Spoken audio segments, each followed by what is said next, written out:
Welcome to Champ Talk with Branden Hudson. I am your host, Branden Hudson, and we have another awesome podcast scheduled for you today. This episode is brought to you by Smoke Art. That is a local company here in Salisbury, Maryland that provides all of your vaping and stuff needs.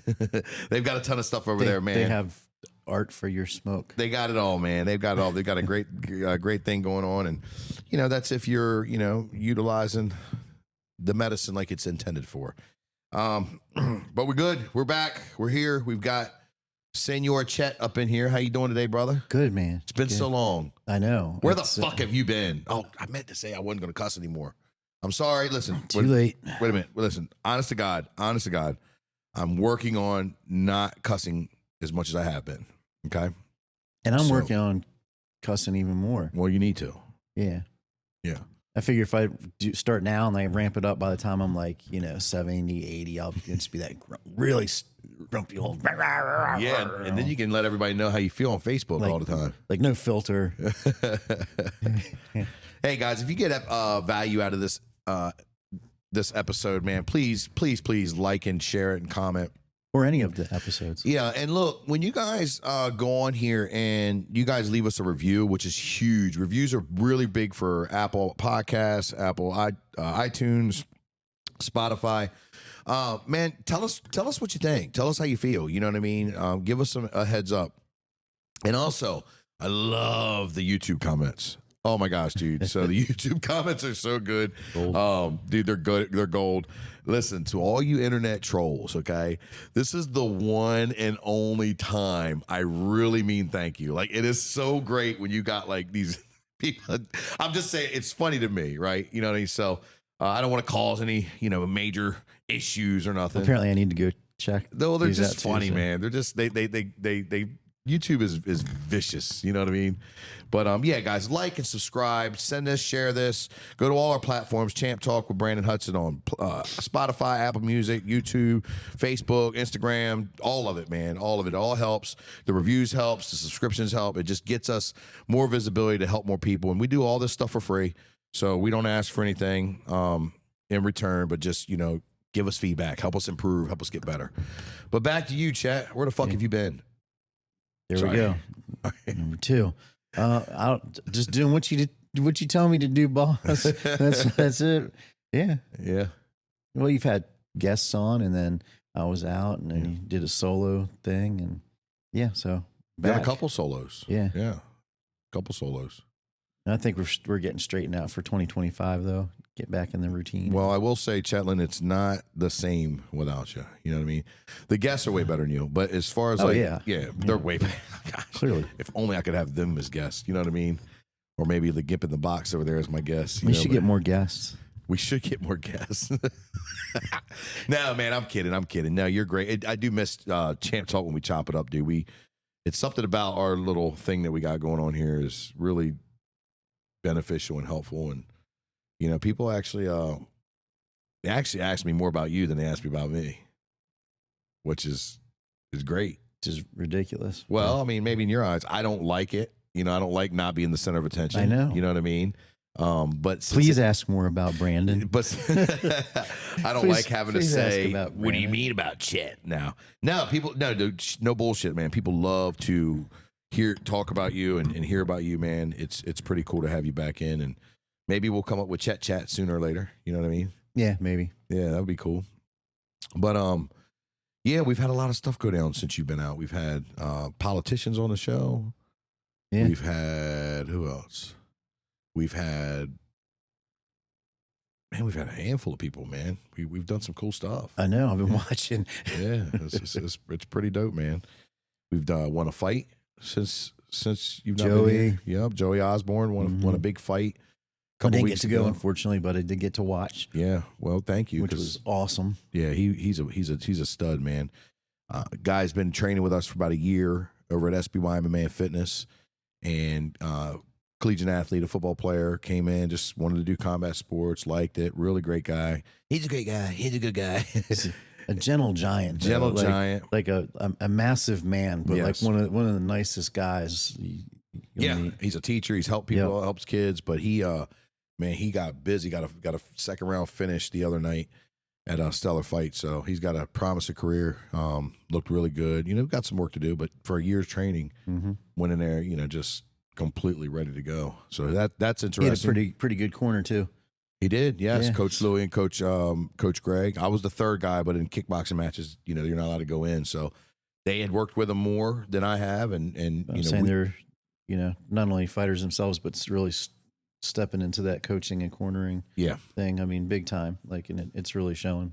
Yeah, I mean, they're just like Louie. That was the main reason why he started fighting. Was he wanted to get the experience. Little did we know we were going to go, 4-0 in 1 year and 4 finishes and win a title. And then Coach Greg's an OG, man. He's been around a long time. And the cool thing about Greg is I'm starting to see Greg, really come into his own with his style. His classes are packed. Yep. He's got one-on-one clients that, are loyal followers. By the way, if you're hearing this locally, let us know. We'll get you hooked up because Greg is great, man. He's we're very blessed to have them and our other coaches here at SBY because it's one of those things where you just don't realize how good you can get or how good you can be until you start seeing people in action and start developing their own. And it's like, oh man, these guys are the shit. You know what I mean? Let's go. And yeah, they did a great job cornering Joey and got that second round finish, man. And there's always that feeling too of something that's like feels like you're just getting started. Because it feels like there's so much more down the road, so much more ahead. You know what I mean? 100%.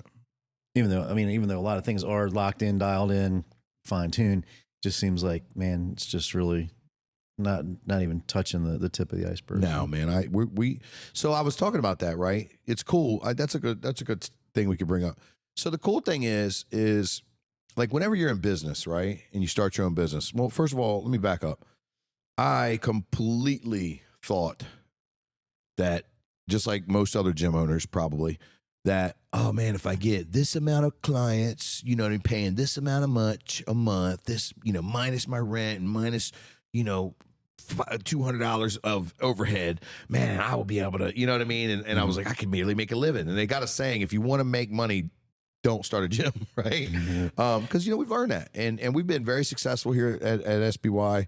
We've broken records every year. We're growing every year. Our coaches' income is growing every year. We're one of the few coaches or teams that I know that pay our coaches around here. And, we're constantly pushing the needle and finding out more and more things that you don't realize are a thing. You know what I mean? Like, oh, I need employees. Oh, I need a, marketing guy. Oh, I need to, think this. And so it's cool because, technically, I've been in business for myself in this realm for 10 years, right? 10 years in August of this year. So 9.5. That's when SBY MMA and Fitness brand formed. But then it would be really since I've been partnered with Pure where I actually formed the actual LLC, right? Instead of a sole proprietorship, an LLC or S Corp. And then that started 6 years ago, right?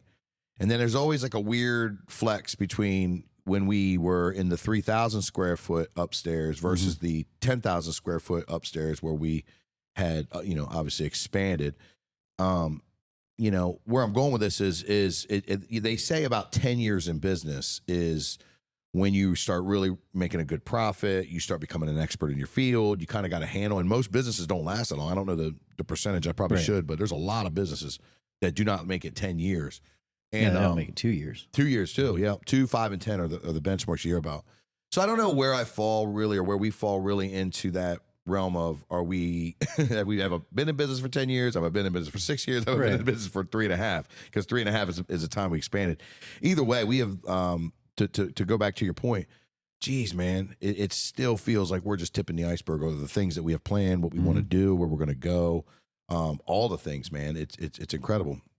One thing I know that we've stayed consistent at is we've stayed consistent competing. We're an MMA gym. Our niche is we are in the cage. We fight in the cage. We're in there almost every stellar fights and then some. We've been consistent at winning. Our record's really good. So we've just been able to stay on top of that. We've had losses. We've struggled just like any other gym. But overall, we're very well prepared. We're very, well endowed. You know what I mean? When it comes to, I think we went 1-3 one night. I think not too long, or 1-4. We lost 2 or 3 and won 1.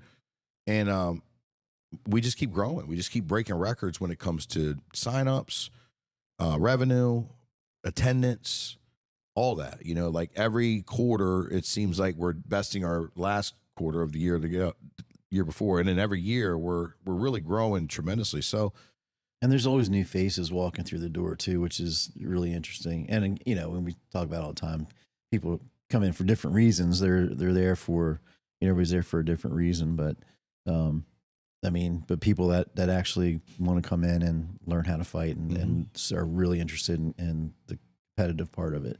oh yeah, Which is and you know, we know it's a smaller percentage than the overall picture. yeah. But still, it's always refreshing to have somebody come in like that. And you can usually tell the first 5 minutes of the conversation, they serious, they didn't really have direction, know what they're talking about, or they need a little help with what they're talking about here. So I love when they first start up and they're like, hey, what's this fighters practice class? And they just jump right in there and they find out really quickly. I was like, oh wow, there's levels to this. You know what I mean? There's levels to this. And there really is, man. But yeah, it's pretty cool, man. It's cool to watch. And that note on the new faces, you know, it's a huge privilege. It's a huge benefit to have, you know, new faces showing up every other day, you know, or every day. You know what I mean? Which that goes a lot to our marketing. That goes a lot to our sales process, and that also goes to the partnership that we have with Pure Fitness, where, you know, we're located in. For those that don't know, we're located in a 75,000 square foot box gym, you know what I mean? So we have the benefit to pull from, you know, 8,000 plus members just in memberships that see the gym, or, you know, what's upstairs. Oh, they see a whole floor of dedicated to combat sports and so forth, you know? So I love the ones I've been walking up here watching you guys for like a year. Yeah. Well, thanks for finally walking in. Well, I think the cool thing is what we've done is we've really bridged that gap between, you know, douchebag fighters and douchebag bodybuilders, right? Because both of them have stigmas, and, you know, we've surely gotten rid of a handful of our douchebags and you know, well, not many, but there was about a handful that we had to say, hey, buddy, it's not going to work. Or we, you know, trained them out of here. And what happens is the cultures, man, you know, the power lifters and weightlifters, you know, they're in there grunting and moving and doing their thing. And, you know, a lot of people are intimidated by them, not realizing that, dude, these guys and gals are just regular people. This is how they work. This is how they work out. You know what I mean? Don't be the person that you fear when you go to the gym about, you know, judgment, because you're judging this person who's, you know, on a scheduled workout, getting it in when they're in there. You know, they don't have time to fuck around and talk about the little bullshit that, you know, everybody wants to talk about, you know, and they're drinking a gallon of water and they've got their meal prep. I mean, that's what they do. That's their thing.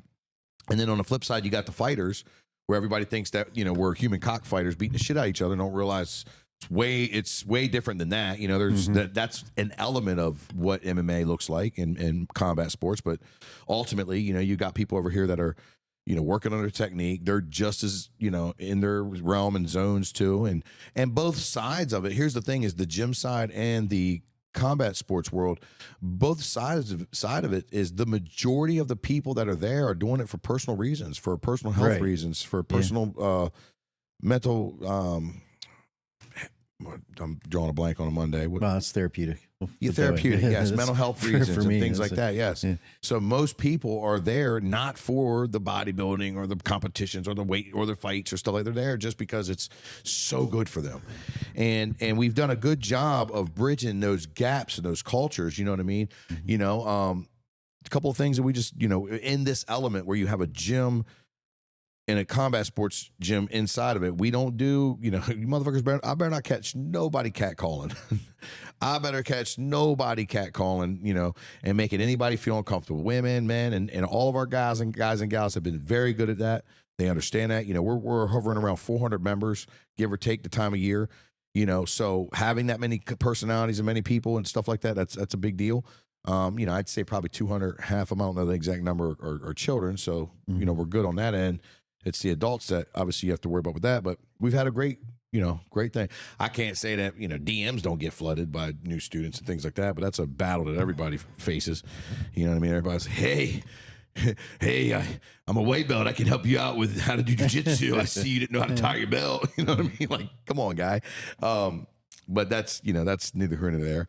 But yeah, we've had a good run, good run with that. Knock on wood. And then on top of that, just the whole, especially when we were first here and we had just that chain link fence dividing us from the workout area. Yeah. So our guys and gals were like, what the fuck is that guy looking at? And I'm like, dude, he's impressed with you. You know what I mean? Like they're looking at you in amazement, and they're happy. So getting that stuff out of the way, and learning how to be, have synergy amongst the two cultures have been phenomenal for us, and it's really been profitable as well. Yeah, for sure. And the something else. So talk about the community and culture, and smaller percentage of people that actually want to fight and then do fight compared to the overall membership. Sure. But man, these kids are tearing it up too. I mean, outside of SBY, looking at some like Dion. Coach Dion, with wrestling, and then some of his accolades recently, and Asher, and then a lot of the jiu-jitsu kids that have that have been helped along the way too. Man, there's so many stories. Addison's not gonna comes to Addison, mind. I'm not gonna go into tell everybody's business, their stories necessarily, but that bigger picture too. Sure, there's that fighting aspect, and hey, great job, guys. But man, all of these other smaller kind of behind the scenes, personal challenges and triumphs are pretty amazing. Absolutely. Yeah. The one thing, being a competitive gym, one thing I could care less about the competition. I love it. It's fun. You know what I mean? But at the same time, it's like, bro, you gotta have something wrong with you or something very special with you to want to sit here and get in a cage or do a tournament or, get in a ring. There's a different level of, there's a different need to be fed there. Right. And it's nothing wrong with that, but it's not the fact that people can't compete. It's the fact that most people can't commit to the entire regiment and system of fighting. And then on top of that, I don't do bucket list fights. That's not my thing. So I'm not going to let somebody scratch something off their bucket list because, they've seen it and they've always been a fan. What are we doing this for? Are we pursuing something? Are we going a little farther? You know what I mean? Like I come back to Coach Louis. Coach Louis said, look, if I'm going to be a coach, I need to have the real cage experience, right, and the real training experience and the real commitment experience. And he's gotten all that. He dialed all that in.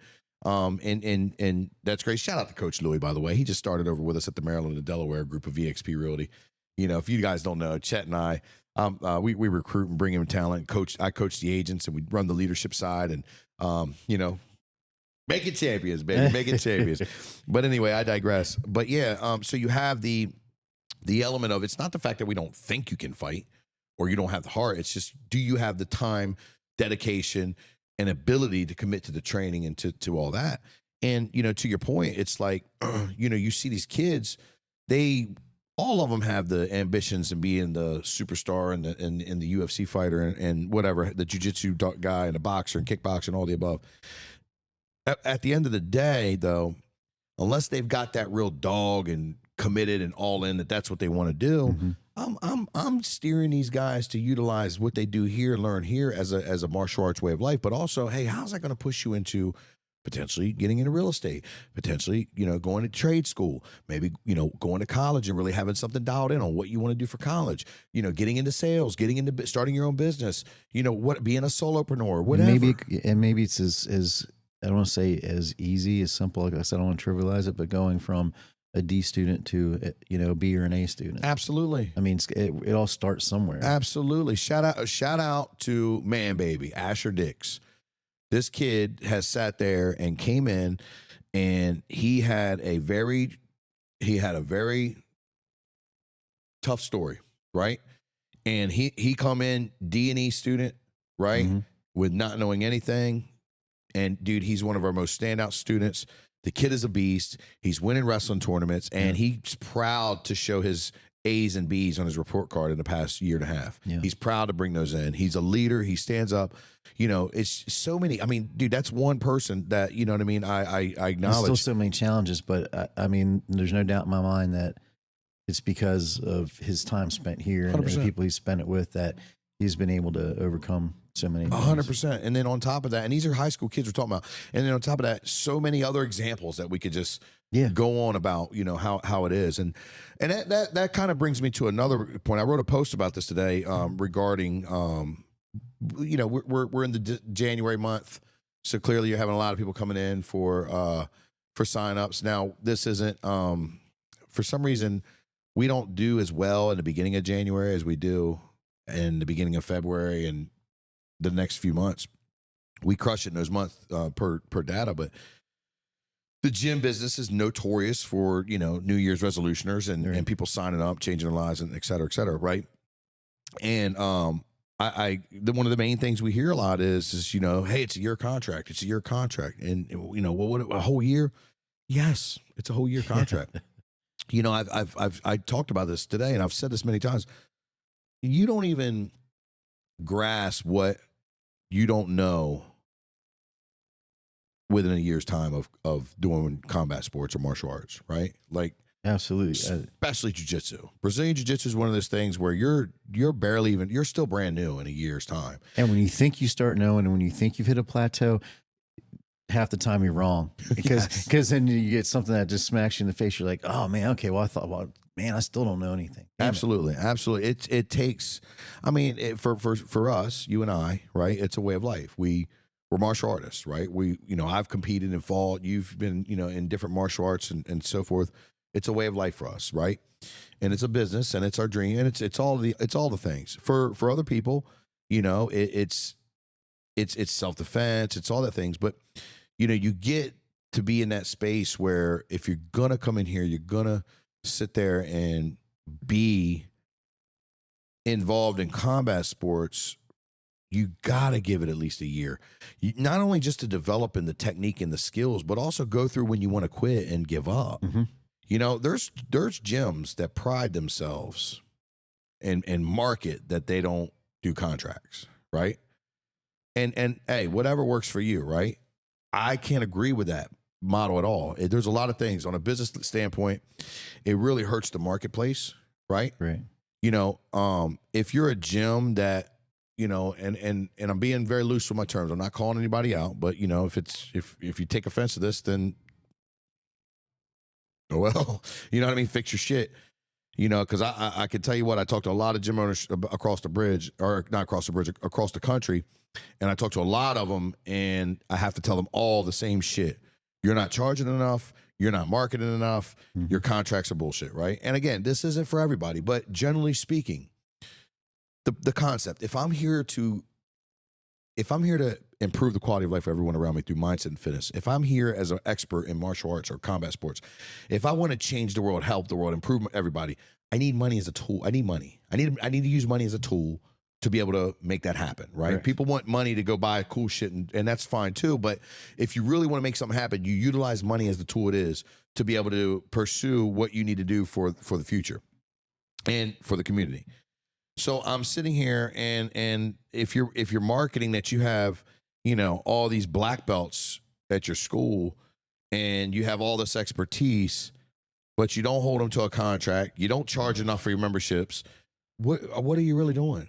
One of the reasons why, and I know the jiu-jitsu community will, you know, get up in the airs about this, but one of the reasons why they call a black belt a professor is because they have enough time on the mats equating to a professor, correct, someone who could teach, right? That's, you know, whether you feel like it's whatever, and it is, I mean, dude, whatever, you know what I mean? How you feel is how you feel. But at the end of the day, the reason why the Brazilians that invented it or created it and brought it over to America, they say professor, and other people say professor for a black belt who owns a school or black belt, because they've got that many years and hours time in a mat, right? So if I'm running a business and I have that much time and that much expertise and those receipts, why am I not charging for the correct way for my services? You know what I mean? And higher than what the guy or gal is down the street, because I have all these black belts that are on the mat and we do all these things, but yet we're going to be subjected to what? Well, you wouldn't do the same thing if you were a doctor, an engineer, whatever the case. You put in the time, you put in the money for your training. your experience, your knowledge, 100%.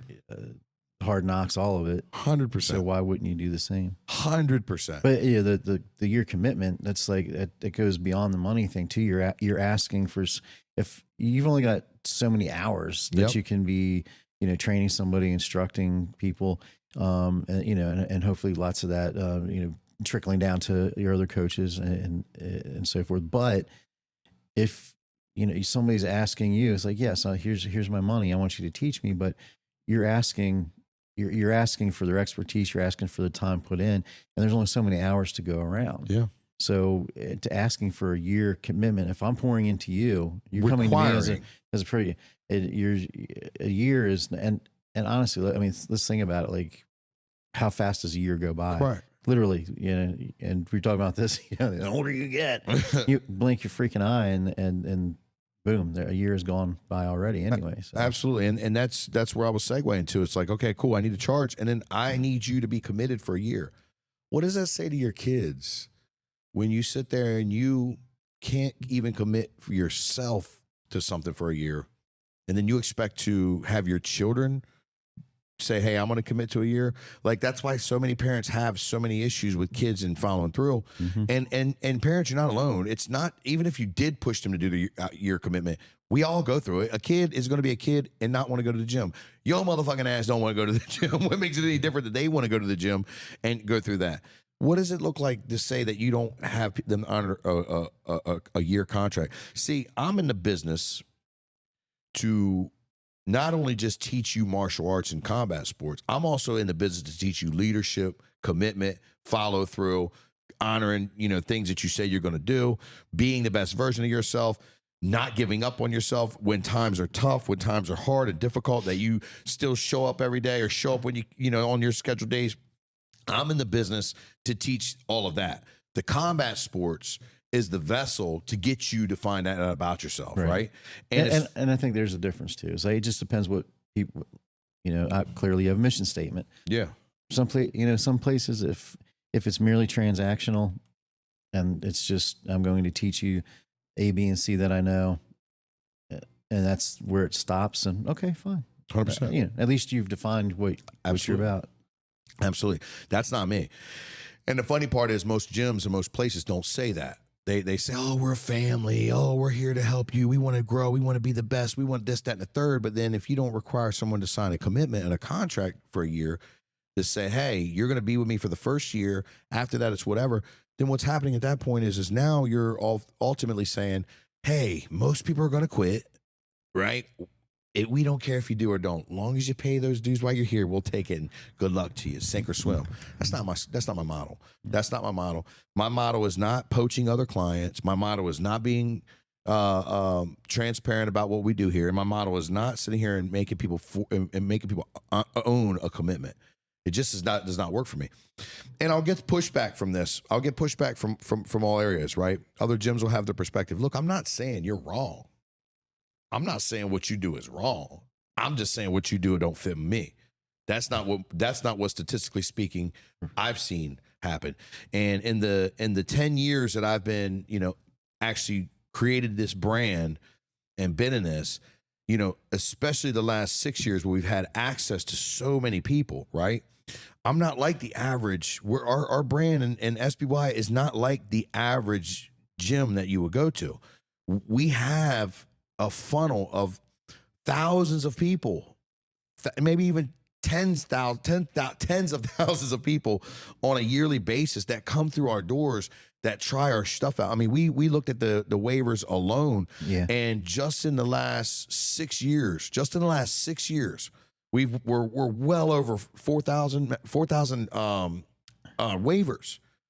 4,000 waivers in 6 years. You're almost to the point where you're about, 1,500 a year, almost, right? 15,3, not quite. Well, and that was just that doesn't even count the new, So that's just what we counted last year.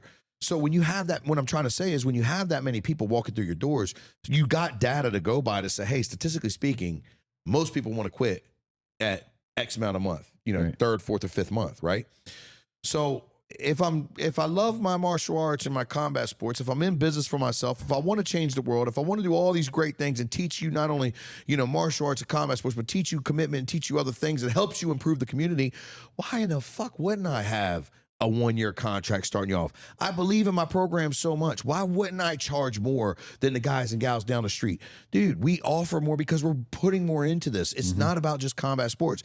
And then, and again, I'm going to say it. We have 1 black belt here in jiu-jitsu. We have a couple in karate. We have a handful we have a couple MMA champions. So it's not like, it's not like what I'm saying is crazy, because if you look at it, I should be the cheapest guy in town. If you look at it from that spectrum, right? If you look at it from that angle, I should be the cheapest. I don't have 5 black belts, 6 black belts, 7. I don't market that. I don't market that we're, this, and I market exactly what I do.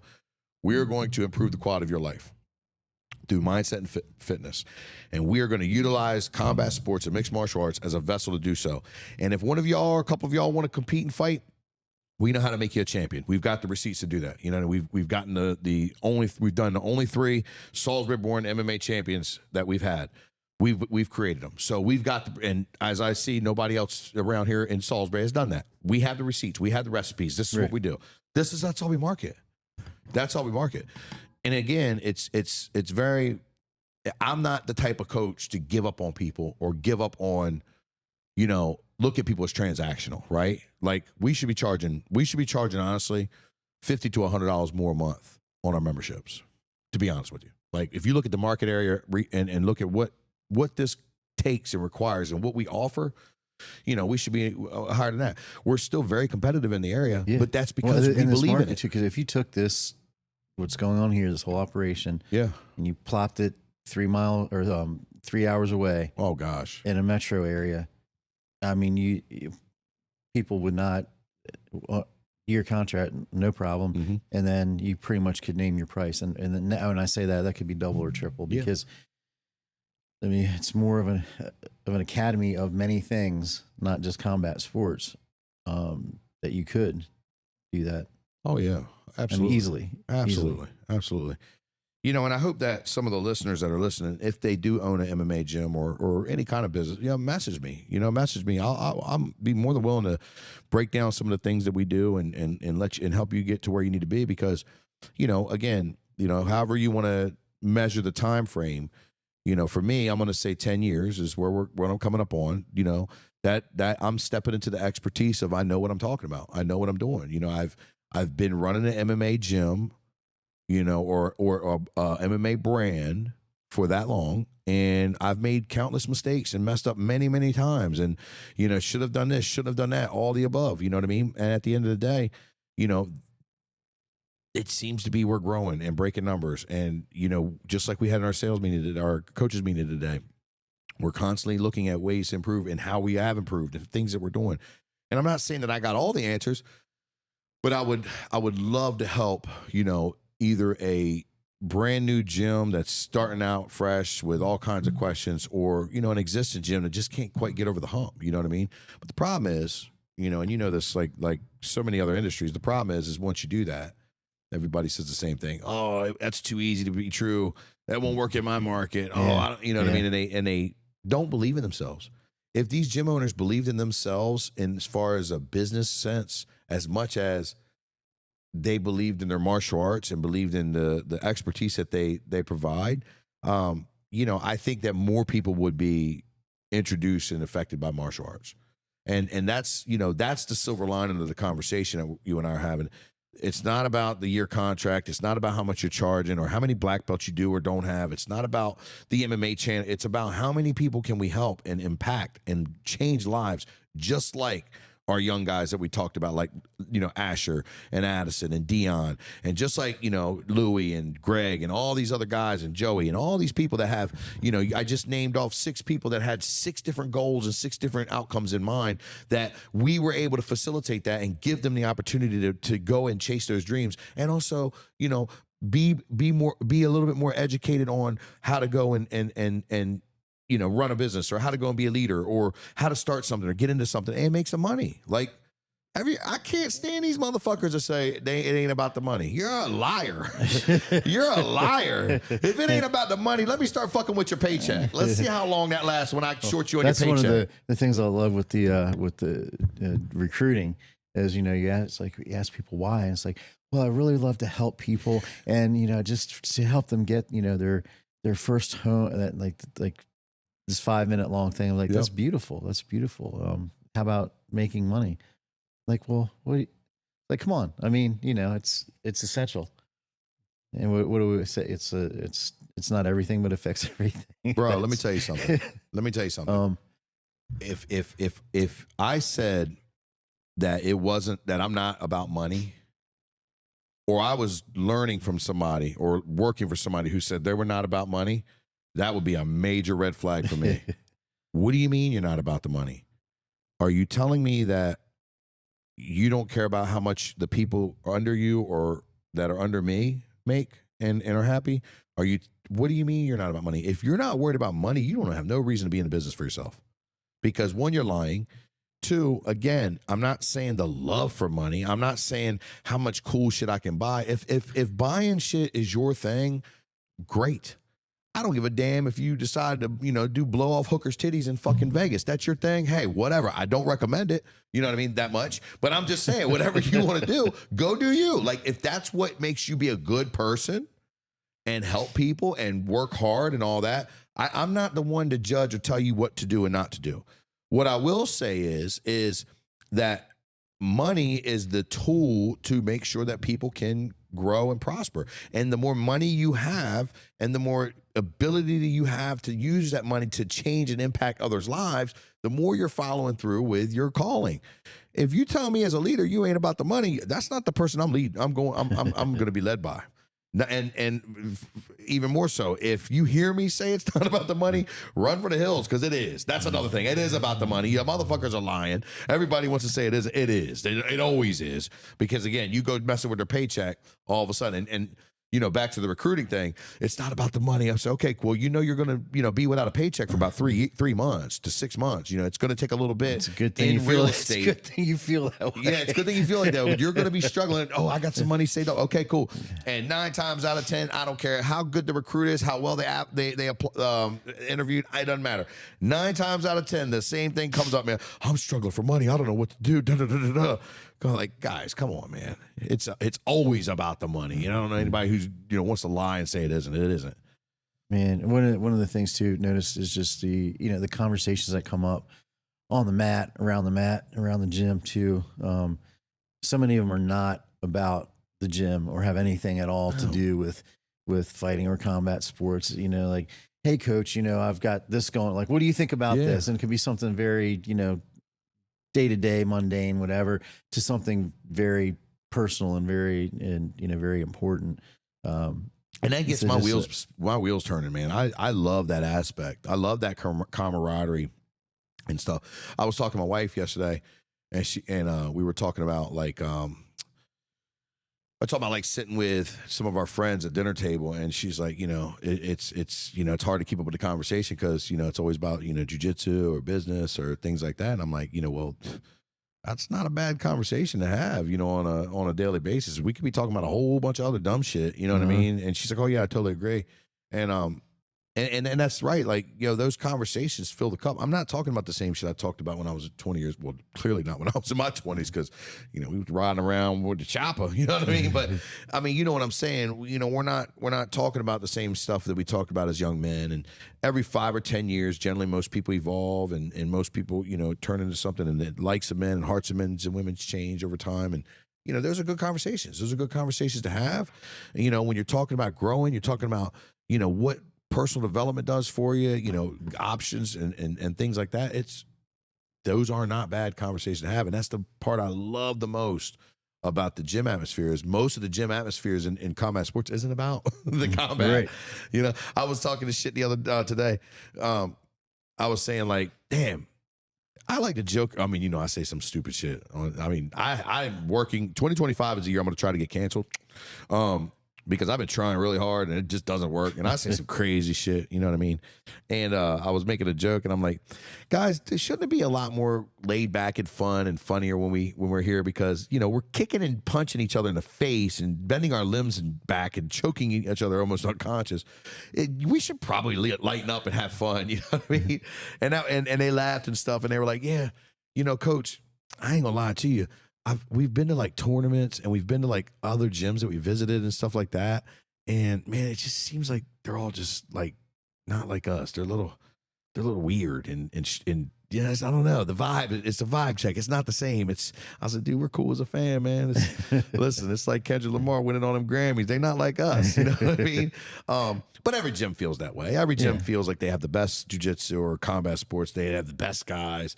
That's the beauty of this sport. And that's my whole point to kind of put a bow on it is, you know, at the end of the day, whether you're talking about, you know, the ins and outs of business and the ins and outs of what you should and shouldn't do on the analytical side, or you're just talking about how fun it is to compete or winning titles or whatever. At the end of the day, man, it's about helping people. And there's so many people that I feel and believe that need combat sports as some sort of integration into their early developmental stages or later on. So that they can understand how to be a man, understand how to be a woman, understand how to be strong and a leader, understand what failure and disappointment feels like, understand what, you know, bigger picture things and all of the other many things, that combat sports provides. It is something that, you know, if you look at how healthy we were in the 50s, they got that video you've seen online with the 50s health tests. And, you know, majority of the kids are freaking doing pull-ups and doing monkey bars and you know, scaling ropes up this shirts off at gym class and all actually, that's how old I am, man. We actually had those ropes. Yeah. You know, like I remember they had the board, the wooden board against the wall with the holes in it where you take the pegs and climb it up. And I'm like, how the hell can anybody do that, let alone, you know, but that's what they did back then. And, you know, obviously things change, but at the same time, you know, you're going to have more everything, improvements on your mental health, improvements on your depression. You know, you want to get your kids out and get them doing something. You want to get them off the tablets. You want to get them off social media. Force them to do combat sports. Force them into sports. It's non-negotiable. I'm not negotiating with my kid. I'm open to hear how what my children want to talk about. You know, I'm open to hear about, well, at this point, my son, you know, my daughters they're all grown now, but I'm open to hear what my son wants to talk about. I'm open to hear, you know, his perspective, but you're going to do something. You're going to move your body. You're going to, you know, and I wish I would have forced my kids. My kids tried a lot of sports, but I wish I would have forced them into doing it more back then. Trinity's now, my youngest has seen the benefits of it because she, you know, latched on in high school and things like that. My older two girls played. You know, my oldest daughter was a beast in softball. I mean, she was naturally good and just didn't want to do it. But I wish I'd have forced them a little bit harder and things like that. You know what I mean? We gave them the option, but you know, you'd live and learn, you do better. But at the same time, they still got to do that. And that's why they're crushing it, man. My kids are personable. They, you know, everybody's got their little darling angel. And I'm not, you know, saying that my kids are perfect. My kids are fucking personable. They know how to hold a conversation. They're compassionate. They care. You know, I've been blessed to have raise them right, as well as with their mama and their stepmama. But yeah, you want to get all these ailments that you're worried about with focus, with, you know, ADHD, ADD, depression, anxiety, health, you know, screen addictions, all these things. Get them outside, get them into combat sports. And if combat sports don't work, get them into sports. You know, do something, man, where they have to learn how to lose. If there's anything that's more beneficial, I think it's learning how to lose. You know what I mean? I think that's that disappointment. And, you know, I'm talking to a lifelong martial artist over here. You've been a martial artist way longer than I have. You know what I mean? You've gotten a black belt in Taekwondo and, you know, you've gotten a purple belt in jiu-jitsu and you've just been in the business, been around it. And I've lost way more than. Yeah. But look, and we talked about this the other day, but look at you, man. Yeah. You know what I mean? Yeah. Other than your little string of flu stuff that's been plaguing our area really bad, look at you, man. You're killing it. You know what I mean? So, I don't know. Get into combat sports. But that'll wrap us up, man. I know I hogged the conversation, but it was good sitting here chatting with you, Chet. Miss you, man. I'm glad you're back. And, you know, guys, like I said, if you get any value out of this episode or any episodes, please subscribe to the channels, subscribe to the YouTube page, like, comment, give us a review. Let me know what you think. Give us a testimony. Hey, man, this show sucks. Hey, this show really changed my life. You know what I mean? More chat. I don't care what you say. Just leave us a review. Let us know. We read that stuff. We appreciate those that this actually helps your life. And you listen, if you're listening every week, give us a fucking review, man, because obviously this is doing something for you, and we so greatly appreciate that you listen. So, and you could stop by and say hi in person. That's another cool thing. Yeah. Hey, you might be listening somewhere where you don't have that option. Well, not in England. We get listeners out in England. But look, if you're down the street, come by and have a similar conversation in person. Absolutely. Guys, I love you. Until next time, what are you doing today to become a champion?